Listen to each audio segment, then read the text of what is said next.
सब ठीक है और मैं आपका दोस्त एच के चौधरी और आप देख रहे हो सुपर जीनियस माइंड।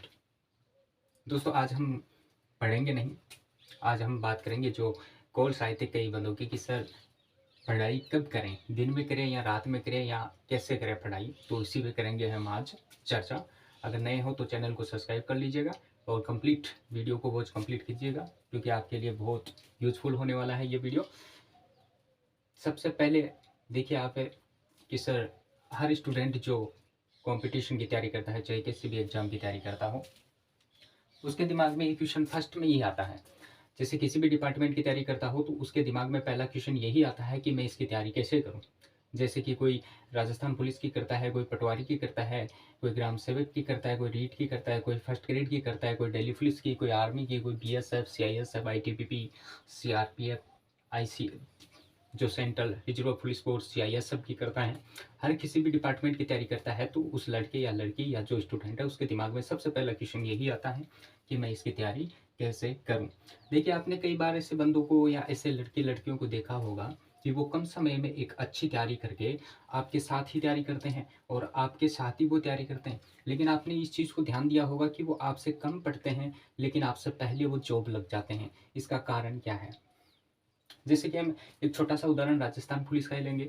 जो राजस्थान पुलिस की तैयारी कर रहे हैं, जैसे राजस्थान पुलिस की विज्ञप्ति आई तो जो तैयारी करने वाले विद्यार्थी थे जिनकी सीटी जो है कि वो कंप्लीट निकल चुकी है, तो उन्होंने सबसे पहले क्या किया, राजस्थान पुलिस का सिलेबस चेक किया जिसके अंदर राजस्थान की हिस्ट्री, राजस्थान की पॉलिटिकल, राजस्थान की ज्योग्राफी, राजस्थान की इकोनॉमिक्स, आर्ट्स, कल्चर, महिला बाल अपराध और कंप्यूटर, थोड़ी सी इंडिया की जो है कि वो हिस्ट्री ज्योग्राफी वगैरह आ जाएगी। तो ये चेक कर लिया। देखिए ये चेक करना पूर्ण नहीं है, यहाँ पर आप एक बहुत बड़ी गलती कर रहे हो और उसी गलती की वजह से आप 5 घंटे के बजाय 8 घंटे पढ़ रहे हो, उसके बावजूद भी आपका सिलेक्शन नहीं हो रहा। बस मेन गलती आपकी यहीं पर हो रही है। सर पहले जैसे कि आपको नोटिफिकेशन में आपने देखा कि राजस्थान की हिस्ट्री आएगी, आपके दिमाग में क्या आया कि मुझे राजस्थान की हिस्ट्री पढ़ना है, राजस्थान की हिस्ट्री। अब राजस्थान की हिस्ट्री के अंदर आपने ये नहीं देखा जो डिपार्टमेंट जिसकी विज्ञप्ति जारी करता है उसकी वो पूरी डिटेल्स देता है।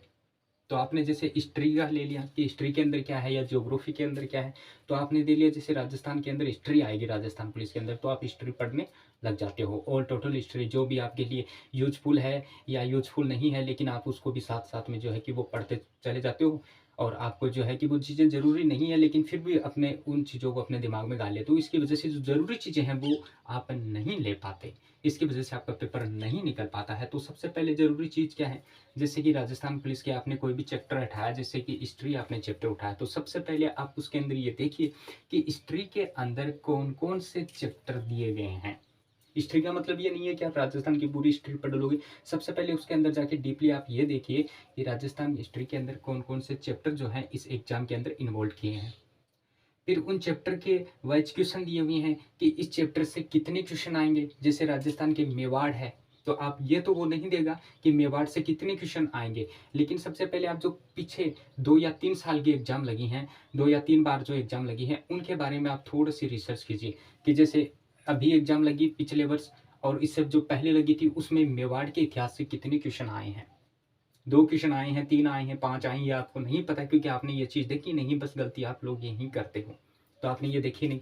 तो इस चीज़ को देखिए। उसके बाद में राठौड़ देखिए कि उसके अंदर कहाँ से क्वेश्चन आते हैं। राजस्थान की हिस्ट्री तो आपको इतना वो शॉर्ट में दे देगा, चैप्टर वाइज भी बता देगा कि इस चैप्टर ये चैप्टर आपको पढ़ने हैं। तो आपको उन चैप्टर वाइज के क्वेश्चन देखने कि पिछले 2 या 3 एग्जाम जो हुई है उनमें जैसे कि किस चैप्टर के कितने क्वेश्चन आए हैं। जैसे मेवाड़ से कितने क्वेश्चन उठे हैं, मारवाड़ से कितने क्वेश्चन उठे हैं, इन चीज़ों को आपको देखना। आप करते क्या हो, महाराणा कुंभा पढ़ लिया, प्रताप पढ़ लिया, सांगा पढ़ लिया, अकबर पढ़ लिया, मुगल पढ़ लिए। अब मुगल में अकबर को पढ़ लिया आपने, अब मुगल को आप मुगल पूरे पढ़े जा रहे हो। उसको पहले देखिए आपकी किस आधार पे जो है कि वो क्वेश्चन निकाल रहा है। आपको आप तैयारी क्या करते हो, जैसे आपने तैयारी कर ली, आपको पहली चीज़ तो तैयारी करने का जो तरीका है उसको आप चेंज कीजिए। सबसे पहले तो आप तैयारी क्या करते हो, महाराणा प्रताप का जन्म कब हुआ, 9 मई 1540 को। उसके पिताजी की मृत्यु होली के दिन हो गई थी। उसको किक्का बोला जाता है। घोड़े का नाम क्या है, चेतक वगैरह, उसका बलीचा गांव राजसमंद के अंदर स्मारक बना हुआ। ये चीजें एग्जामिनर आपसे नहीं पूछेगा क्योंकि उसे पता है कि ये चीजें हर बंदे ने पढ़ रखी है, तो वो ये चीजें बिल्कुल भी नहीं पूछेगा। ये नहीं है कि इनको बिल्कुल ही छोड़ दें, नॉर्मल इन चीज़ों का भी आपको ध्यान देना है। लेकिन अधिकतर करते क्या है, यही देखते हैं। आपको चैप्टर का नहीं पता होगा कि इस चैप्टर के अंदर कितने क्वेश्चन उठेंगे, किस टाइप के क्वेश्चन उठेंगे। मेन गलती आप यही करते हो। तो हिस्ट्री दे दी तो आप लोगों ने हिस्ट्री पढ़ना स्टार्ट कर दिया, ज्योग्राफी दे दी तो ज्योग्राफी पढ़ना स्टार्ट कर दिया। इसी तरह आपको जो अन्य सब्जेक्ट मिले वो सारे आपने पढ़ना स्टार्ट कर दिया। उसके लिए एक बुक खरीद ली और बुक के अंदर 3-4 महीने लगे रहे। उसके अंदर बाद में एग्जाम आई, एग्जाम दिया और रिजल्ट निकला कि एग्जाम के अंदर पेपर जो है अपना पास नहीं हुआ। यार मैंने तो 8 घंटा पढ़ा था, 10 घंटा पढ़ा था, फिर भी मेरा पेपर नहीं निकला। पेपर क्या हुआ? किसी का फ़ोन आता है, किसी फ्रेंड का, भाई मेरा पेपर निकल गया। अरे यार वो तो उतना पढ़ता ही नहीं था, फिर भी उसका पेपर क्यों निकल गया? क्योंकि उसे पता था, उसने पूरी रिसर्च की कि पीछे कौन सा क्या पढ़ना है। एक उदाहरण देता हूँ कि एक स्टूडेंट, आप मानिए कि 2 स्टूडेंट हैं, एक ही स्कूल में जाते हैं, एक ही कॉलेज से दोनों ग्रेजुएशन करते हैं। पढ़ाने वाला स्कूल में टीचर सेम है, मैथ का सेम है, ज्योग्राफी का सेम है, हिस्ट्री, सारे सब्जेक्ट का सेम है।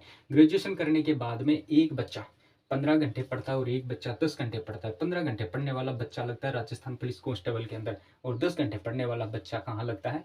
आईएएस बनता है। सर 10 घंटे वाला आईएएस कैसे बना? 15 घंटे वाला आईएएस बनना चाहिए। 15 घंटे वाले को ये नहीं पता था कि उसे पढ़ना क्या है, और यही आपके साथ हो रहा है कि आपको पढ़ना क्या है। तो आप सबसे पहले उसको देखिए। यदि आप किसी भी डिपार्टमेंट की तैयारी कर रहे हो और आपको पता नहीं है कि कौन से सब्जेक्ट से कितने क्वेश्चन आ रहे हैं, किस टाइप के क्वेश्चन आ रहे हैं, तो आप कमेंट बॉक्स में डालिए, आपकी पूरी सहायता यहाँ पर जो है कि वो की जाएगी। दूसरी चीज़, एक भाई का फ़ोन आया था रमेश का कि सर पढ़ाई कब करें, दिन में करें कि रात में करें? देखिए, सबसे पहले स्टडी का नियम ये है कि आप चाहे तो दिन में करो, चाहे रात में करो, इससे कोई फ़र्क नहीं पड़ता। लेकिन इसके 2 पहलू हैं, मैं आपको बता देता हूँ कि यदि आप दिन में पढ़ाई करते हो तो स्वाभाविक है कि आप डिस्टर्ब होंगे। निश्चित रूप से आप कितने भी कोशिश कर लीजिएगा, लेकिन आप डिस्टर्ब जरूर होंगे। अगर आप दिन को पढ़ रहे हो, लाइब्रेरी भी ज्वाइन कर ली, अब 3, जैसे कि मान लीजिए आप लाइब्रेरी में 3 घंटे रहते हो, तो ये गारंटेड है कि आपका 3 घंटे कंसंट्रेट नहीं हो पाएगा स्टडी के ऊपर। तो ये नाइट में दिन में उतना नहीं है। यदि आप नाइट में इसका, ठीक है, अब नाइट में पढ़ोगे तो नाइट के अंदर क्या, आपको ना ही तो कोई कॉल करेगा, ना ही आपके पास फ़ोन्स पर कोई नोटिफिकेशन आएंगे, ना ही कोई आपको डिस्टर्ब करने वाला है, ना ही आपको फैमिली मेम्बर करने वाले। नाइट का एक जो इन्वायरमेंट होता है वो एकदम से शांत, एकदम से कूल इन्वायरमेंट होता है। तो कहावत भी है ना कि रात में पढ़ना चाहिए, क्योंकि रात में किताबें आपके लिए जागती हैं और आप किताबों के लिए जागते हो। अब देखिए, रात में पढ़ोगे तो आप सुबह जल्दी नहीं उठ पाओगे। देखिए, साइंस इस चीज़ को एक्सेप्ट करता है कि पढ़ाई करते हो आप तो सुबह 4 बजे वाला समय आप उठने वाला समय भी बना सकते हो और सोने वाला समय भी बना सकते हो। लेकिन यदि मेरी राय यही है कि ज़्यादा नाइट में पढ़ोगे तो वो ज़्यादा बेटर रहेगा, क्योंकि नाइट में जो पढ़ा हुआ लगभग 100 में से 80% आपको याद रहता है। दिन में आप 100% पढ़ते हो तो आपको 50 से 60% के बीच याद रहता है। अगर इस पे बिलीव नहीं है तो आप एक दिन एक्सपेरिमेंट करके देख सकते हो कि नाइट में कैसा रिजल्ट रहा, दिन के अंदर कैसा रिजल्ट रहा। तो आपको सबसे पहले पढ़ना जो चैप्टर है, जैसे राजस्थान पुलिस का है तो आपको उसके अंदर चैप्टर वाइज देखना। पहले तो आपको सब्जेक्ट वाइज देखना है कि हिस्ट्री है तो हिस्ट्री के आपको बाकायदा क्वेश्चन दे रखे हैं उसने। हिस्ट्री में ऐसा नहीं है उसने हिस्ट्री है तो हिस्ट्री में उसने बाकायदा क्वेश्चन दे रखे हैं कि हिस्ट्री के इतने से इतने क्वेश्चन आएंगे, जैसे 15 से 20 क्वेश्चन आएंगे, 25 से 30 क्वेश्चन आएंगे, कितने क्वेश्चन आएंगे। ज्योग्राफी के क्वेश्चन दे रखे हैं उसने कि इसमें से इतने क्वेश्चन पूछेंगे, महिला बाल अपराध से इतने पूछेंगे, कंप्यूटर से इतने पूछेंगे। आपने क्या देख लिया, जीके देख लिया, जीके में इतना क्वेश्चन पढ़ेंगे आएंगे। जीके में सारा क्या, जीके में history, political, geography, economics, arts and culture सारा दे दिया उसने। आप जीके पढ़ना चालू कर दिया कि जीके के अंदर से इतने क्वेश्चन आएंगे भाई, तो जीके को जो है कि वो इतना तैयार कर लो। नहीं, जीके देखो सबसे पहले, फिर जीके के अंदर चैप्टर वाइज जाओ। चैप्टर वाइज आप चेक करो कि हिस्ट्री के कितने क्वेश्चन पूछे जाएंगे, ज्योग्राफी के कितने पूछे जाएंगे, आर्ट्स कल्चर के कितने पूछे जाएंगे, ये सारी चीज़ें आप चेक करो। इकोनॉमिक्स के कितने पूछे जाएंगे, इनको चेक करो। इनको चेक करने के बाद में पीछे 2 या 3 साल वाली जो एग्ज़ाम दी हैं या पेपर जो हैं, उनके आधार पे आप पहले चेक करो कि पिछले मेवाड़ से कितने क्वेश्चन पूछे गए थे, इस मेवाड़ से कितने, कौन कौन से चैप्टर से कितने क्वेश्चन पूछे गए थे।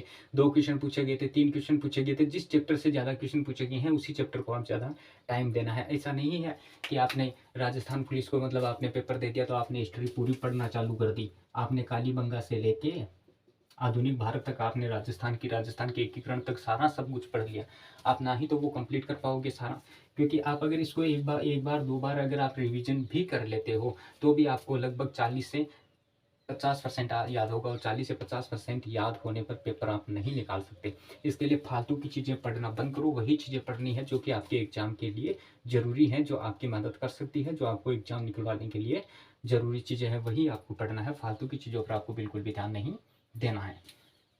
यदि आपको इस चीज़ के बारे में नहीं पता है कि राजस्थान की हिस्ट्री में कैसे कितने क्वेश्चन पूछेंगे, पॉलिटिकल से कितने पूछेंगे, आपने सिर्फ इतना ही देखा है कि राजस्थान की जीके में इतने क्वेश्चन आएंगे, तो उसको सब्जेक्ट वाइज चेक कीजिए, उसके बाद में चैप्टर वाइज चेक कीजिए। यदि आपको ये समझ में नहीं आ रहा है तो आप कमेंट बॉक्स में डालिए, हम आपको पूरा चैप्टर वाइज बताएंगे। और किसी अगर अदर डिपार्टमेंट की तैयारी कर रहा है तो वो भी डाल सकते हैं, क्योंकि उनकी भी यहाँ पर पूरी मदद की जाएगी। इसके लिए फालतू की चीज़ें ना पढ़ना बंद करो, वही चीज़ें पढ़ना करो जो कि आपके लिए ज़रूरी है। इससे एक तो आपका कंसंट्रेट बना रहेगा, एक कॉन्फिडेंस जो है कि आपका क्रिएट होगा, दूसरी चीज़ कि आपका इसके अंदर टाइम बच जाएगा। इसका आप रिजल्ट भी देख रहे हो कि हर चीज़ पढ़ रहे हो। आपने ऐसे बंदे देख रहे हैं अभी भी कि जिसने 2 या 3 बार राजस्थान पुलिस का एग्ज़ाम दे लिया है, लेकिन उनका अभी तक राजस्थान पुलिस का रिजल्ट पेपर जो है कि वो नहीं निकला। इसका रीज़न यही है कि आप लोगों को ये नहीं पता कि पढ़ना क्या है। बस एग्ज़ाम आ गई, बस पढ़ना चालू कर दो। विज्ञप्ति जारी कर दी राजस्थान पुलिस की, इस तारीख को फॉर्म भरे जाएँगे, इस तारीख को एग्ज़ाम करवाए जाएँगे, बस गधे की तरह लग गए, चलो पढ़ लो, पढ़ लो। अरे पहले ये तो चेक करो कि उसमें पढ़ना क्या है? कितना पढ़ना है, कितना टाइम किस सब्जेक्ट को देना है। 2 घंटे हिस्ट्री को दे रहे हो, 2 घंटे ज्योग्राफी को दे रहे हो, 2 घंटे पॉलिटिक्स को दे रहे हो। अलग-अलग सब्जेक्ट को बाँट रहेगा, 2 घंटे इसको देंगे। अरे पहले आप क्वेश्चन चेक करो कि किस सब्जेक्ट के कितने क्वेश्चन हैं, सब क्वेश्चन के अनुसार ही उसको टाइम देना सीखो। ऐसा नहीं है कि आप इक्वल टाइम दे रहे हो सभी को, जिसके ज़्यादा क्वेश्चन है उसको ज़्यादा टाइम दो, जिसके कम क्वेश्चन है उसको कम टाइम दो। उसी के अकॉर्डिंग आपको तैयारी जो है कि वो करनी है, ऐसे नहीं करनी है। अगर इस तरह से जो पिछली बार आपने जो राजस्थान पुलिस की तैयारी की, अगर उसी तरीके से वही तरीका फिर से अपनाओगे तो गारंटेड है कि फिर से एग्ज़ाम नहीं निकल पाएगा। लेकिन एग्ज़ाम निकालने का सबसे तरीका यही है, सबसे बेटर तरीका यही है कि आपको सबसे पहले सब्जेक्ट वाइज़ नॉलेज होना चाहिए, उसके बाद चैप्टर वाइज़ नॉलेज होना चाहिए। अगर इसके बारे में आपको नॉलेज नहीं है तो आप कमेंट बॉक्स के अंदर कमेंट डाल सकते हो, आपकी यहाँ पर पूरी मदद की जाएगी। और स्टडी बिल्कुल लगे रहो, रुकना नहीं है, थकना नहीं है, जब तक मंजिल ना मिल जाए। All the best.